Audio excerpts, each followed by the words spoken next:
Alright guys, welcome back to another video. Today, once again, we're going to be working on the RSX, getting it kind of ready for my big track coming up in October. I'm going to be going out to Road America, run out there for just one day. So I just want to get the car ready, make sure there's nothing seriously wrong with it, make sure it'll run good on that Saturday that I'm going to be out there. So today it's going to be knock sensor. I've been getting knock sensor light. It doesn't come on that often, but if I'm on track for one or two session, then normally the third session the light will come on, and then I'll reset it, and then I'll be good for another one or two session, and then it'll come back on again. So I figure, I'm not sure if it's really the knock sensor or not, but that's the code that I was getting. So I decided that maybe I should just change it out, and hopefully I can solve the issue of it, of the check engine light not coming on. So I was able to, as you can see here, car is all jacked up, bumpers off. I did, however, already got the knock sensor out. It's right in between here, just right on the side of the block there, right where my finger is pointing, underneath this intake manifold.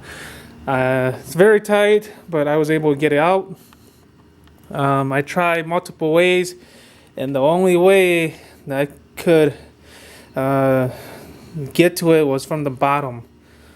I wasn't able to get it. My original idea was to get through here with the PCV valve here. I took this off hoping I could get my hands in there, but as you can see, I don't know what I was thinking, but it was way too tight. Couldn't get my hands in there. And once again, this isn't the stock manifold. This is the RBC intake manifold off a SI, so it's further back compared to the stock intake manifold, so I couldn't get to it.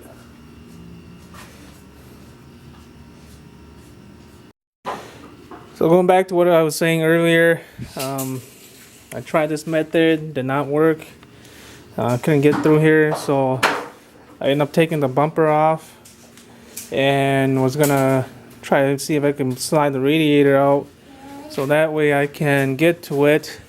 And I took off the top mount on both sides, and I ended up taking the AC condenser. There's a bolt on this side right there, and then there's another bolt on this side right here holding the AC condenser on there. So I ended up taking those two top brackets off. I was able to slide the AC condenser towards the front of the car. I was able to move the radiator back more, but still, because of the intake manifold, I couldn't get my hands in there. So all that work for nothing. So the last thing I had to resort to was going from the bottom up. It's kind of hard, but if you have small hands, you should be able to do it, and I was able to get it out. One thing I did notice when I got it out was that it was really loose. I hardly even turned it, and it came loose. So I don't know if they had anything to do with it not getting good connection, and that's why the engine light comes on. But nonetheless, I got a brand new one that I ordered off from Honda. So I'm gonna be putting that one in. Here's the part number, and this is for 03. I think 02, 04 might be the same. 05, 06, I'm not sure. But here's the old one. It doesn't look that bad yet. Still looks pretty new. But you got the new one, so I'm going to be putting that in there. And again, it's hard to film, so I'm probably not going to film, but you get the idea. It's right in there. You come up from underneath, you come up from where that opening is down there, and you just have to feel your way through. It takes a 24mm socket, deep socket, and with mine I was just able to use just a deep socket and a ratchet to take it out. So one thing I did notice is when I order the thread part is a lot shorter than the the one I took out from the car. You see how much longer that one is? That one is almost... That one is a lot longer. So hopefully that doesn't make a difference, but I think the connection and everything looks the same. It's just the thread part. This is the new one I ordered, a lot shorter. So I don't know why. I don't know if they updated it and they changed it, but it's a lot shorter. That's for sure. But I'm gonna put it in. I mean, the connection part looks exactly the same. So I think we should be okay there.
Right, so you guys can see that little green thing there, that's the knock sensor. It's back in there. The torque spec says it's supposed to be torqued down to 23 foot-pounds, but it's really hard. You can see tight in there, so I can't really get a torque wrench in there, so I just hand tying it to what I think was 23 pounds. So I think it's in there pretty tight. I mean, there's no real leverage when you're down there, so all I know is I try tying it as tight as I can. I mean, I think it's within the 23 pounds, but if you can get a torque wrench in there, OEM spec says 23 pounds for the knock sensor. So now I just gotta hook up the connector wire and we should be good.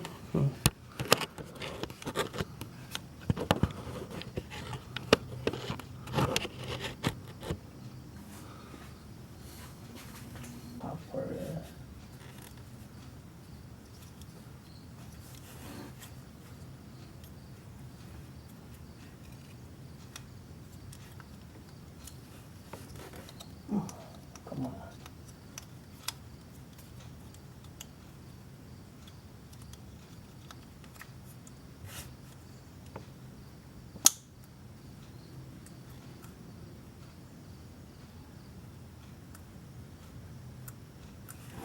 Yeah.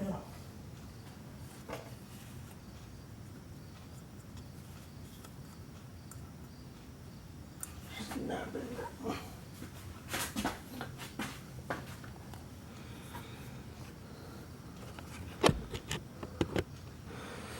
Okay, got the connector in there. She snapped in there. It was hard to feel it, but she's in there. So that pretty much wraps up installing knock sensor on a 02 to 04 or 0506 RSX Type S. Hopefully I don't get this damn code again. I'll show you guys the code. It's like a P03 something.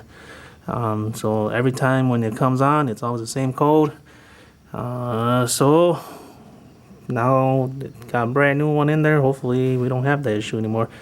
So next thing I'm gonna do now is pretty much see if I could do, as you guys saw in my other video, this is my brake duct for this side, and I'm gonna try to see if I could attempt to do another brake duct on this side. Probably have to route it from on top of the filter, but I'll show you guys that when I get that done.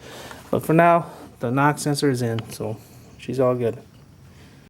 Alright, so got the RSX all done. I was able to put in the what do you call it, the brake duct on the driver's side, so that's all done. So now she should be ready. Knock sensors all in. I took it for a test drive. Drove the same as before. So hopefully we're set now. I shouldn't have anything to do with it until my race day, my big race day. But until then, I guess we'll see what happens. But still have lots of work to do in the RSX. Still lots of mods and just a little bit of upgrades here and there. But for now, she's done. She should be ready. So here she is. Here's a brake duct. It doesn't look the best, but it's there. And this is the passenger side. Passenger side looks a little bit better. Definitely a lot bigger compared to this one, but because of the cold air intake, I couldn't do much. I was able to find this duct at the hardware store and was able to make it work. So that's that. How the engine bay looks like. And so, and she's coming up there. I don't know if it's gonna do anything, if it's gonna help out or not, but at least it's something. So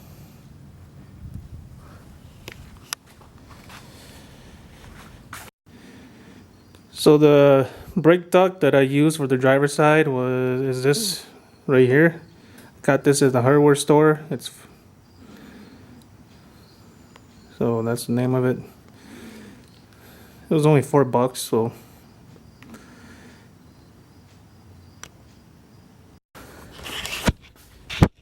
Alright, so until next time, I'll see you guys in the next one. Peace out.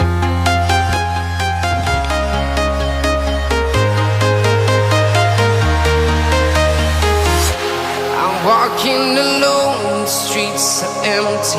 The only thing I can see is my own silhouette. I'm getting stronger, step by step. The clock is ticking, but there's no time for regrets.